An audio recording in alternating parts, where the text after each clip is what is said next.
Hey, how's it going everyone? It is Swiftjar, and as many of you know, Nintendo recently celebrated Mario Day with a Twitter presentation. In that presentation, they dropped a release date for the much anticipated Paper Mario, the Thousand Year Door remake on the Switch. But there were even more juicy details on that title waiting for us over on the Japanese website and elsewhere. So I've prepared 20 new facts about the game that we have now learned. So let's get straight on into it. Number 1. Toadsworth is officially back, baby. This really shouldn't come as a surprise, but his absence in recent Mario titles had left fans uncertain, especially when he was missing from the original Paper Mario trailer. Having official confirmation of Toadsworth returning is simply just fantastic. Number 2. The background houses in Rogueport Sewers now emit a captivating glow. This not only enhances the visual appeal, but it also serves a practical purpose. These illuminated houses signify that players can actually enter them and interact with the fortune teller NPCs inside. In addition to this, the sunbeams filtering through the sewer cracks just add to the beauty of this scene. This gives off the impression that the Rogueport sewers aren't that deep underground. Additionally, the appearance of little glowing lights in the background further enriches the overall aesthetic. And just the overall detail of the environment looks fantastic, especially the trash on the floor, plus the patterns on the walls and flooring. Number 3. There's a noticeable difference in the magical map when viewed at Professor Frankly's lab. The map appears predominantly in brown hues, with one exception. The region encompassing Hooktail's Castle and Petal Meadows, also known as Chapter 1, is now illuminated in white. This suggests a potential mechanism where the map evolves not only in terms of added features, but also in changing colors as crystal stars are collected and the map gets updated. This may not be the case, but the additional detail is super charming regardless. Number 4. A new item shop sign has emerged in Twilight Town, and it really caught my attention. Unlike the conventional Fireflower logo from the original, this one is distinctly Twilight themed, just adding a unique flair to the shop's exterior. Interestingly though, other shops in the game retain the traditional Fireflower emblem like we saw in the original trailer. This variation hints at the possibility of more specialized designs that are tailored to different locations. It's just a delightful touch that really enhances the atmosphere, and one that I personally find to be among the most underrated changes. I just love the way this screenshot looks, especially with the moon looking a lot more realistic and just the overall Twilight atmosphere. It looks so good. Number 5. Speaking of changes that I love,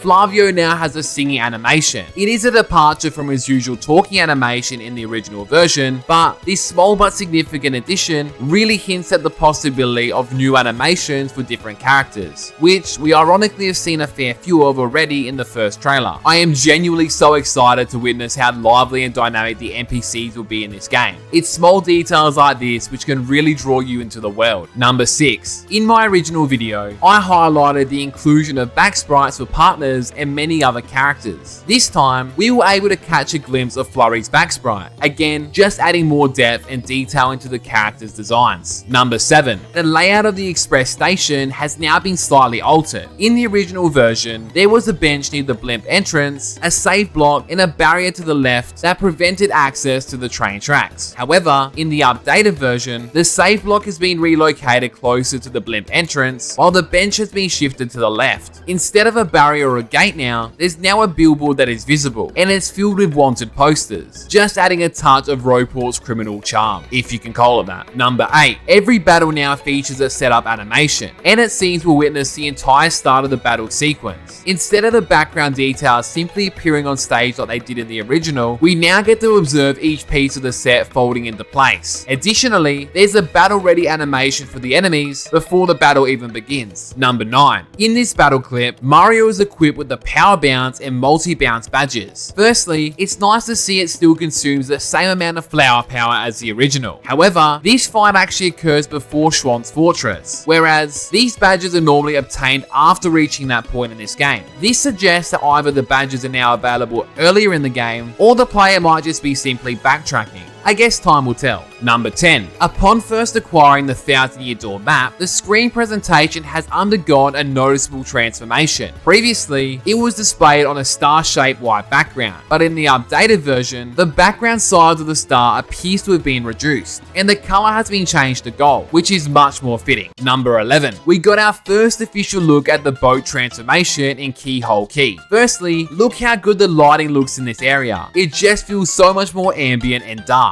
The camera also appears to zoom out a lot more in the newer version when compared to the original GameCube version. Also, a little small detail that I noticed about when transforming into the boat, the new version actually has the partner transform with you, but in the original version, the partner actually jumps into the boat. I think I prefer the original version in this case, but it's such a small detail that I don't really care. Number 12. We also get to see the true mode ability in Riverside Station. As just mentioned, the camera here also zooms out a lot more this time around. This area also looks so much better. The posters aren't blurred out anymore, and the lights actually emit light this time around. Number 13. In Boggly Woods Great Tree, it appears that the developers have slightly deviated from the black and grey colour scheme. It appears to have a bit more of a bluish tinge this time around. However, this may just be the shadow thanks to the new lighting. Number 14. If we take a look at the battle scenes, we can honestly see how much detail has gone into this remake. When fighting the blooper mini-boss, if you look at the water in the background, you will notice that the waves are actually moving this time around. This just makes the battle feel so much more alive. The same can also be said with the pokey fight at the Riverside Station. The background here has a lot of new details. Look at all the mountains in the background now, and there's even waves running through the sun. They have put so much detail into this game. Number 15. In Chapter 5 at KeyHaul Key in the jungle, we can now see the lake is much more detailed. It looks to be extended way further this time around. The lighting shining in and the little pond looks so good. It just gives this area so much depth now, as back in the original, you could never really tell how far it actually stretched back, but now you can see it's an actual cove, and it looks fantastic. Number 16. The sunset scene in Riverside Station also looks so good, but there is a noticeable difference. The sun is now before the mountains, which looks a little bit silly, but it is a change, and there's a lot more detail this time around, especially with the shadowing. Number 17. The developers have also chosen to recreate renders and artwork for the characters in this version. Instead of opting for entirely new poses and renders, they have simply recreated many classic ones, with some featuring some subtle changes. Firstly, they all now have a slight white line outside the black border, which I really like.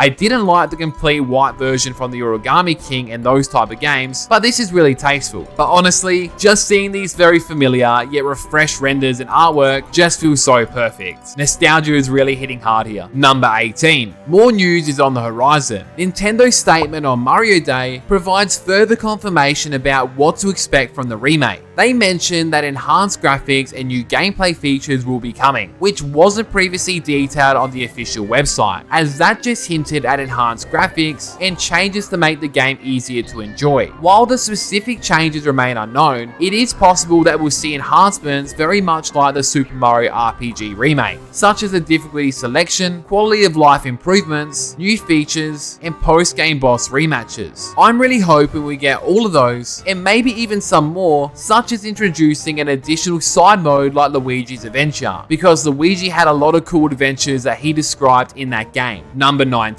We now have official artwork for the box art for both the Japanese and other releases. This looks simply incredible, and I will be picking up a physical release version to sit alongside my original GameCube version. Number 20. Lastly, we now have official confirmation that Paper Mario The Thousand Year Door for the Switch will be released on May 23rd, 2024. What's extremely interesting about this is that it actually releases on a Thursday, which is quite unusual for Nintendo, as most of their games release on a Friday. But hey, it's a day earlier than we could have expected, so that's a win in my eyes. But with that, this has been 20 new facts about Paper Mario The Thousand Year Door remake coming to the Nintendo Switch. If you want to learn about all the changes coming to the remake from the original trailer, be sure to click the video on screen. I seriously cannot wait for this game to release. I absolutely love the original, and I still have very fond memories about talking about this game with my next door neighbors before it ever released back in the day, and I can still remember it as clear as day, so I'm very excited to replay this game again. Be sure to let me know what changes you're most excited for based on all the footage we've seen so far, and of course, if you did like the video, it'd be much appreciated if you can leave a like and subscribe. It honestly helps out the channel a lot. But until next time, take care, smile because Paper Mario is back, baby, and goodbye.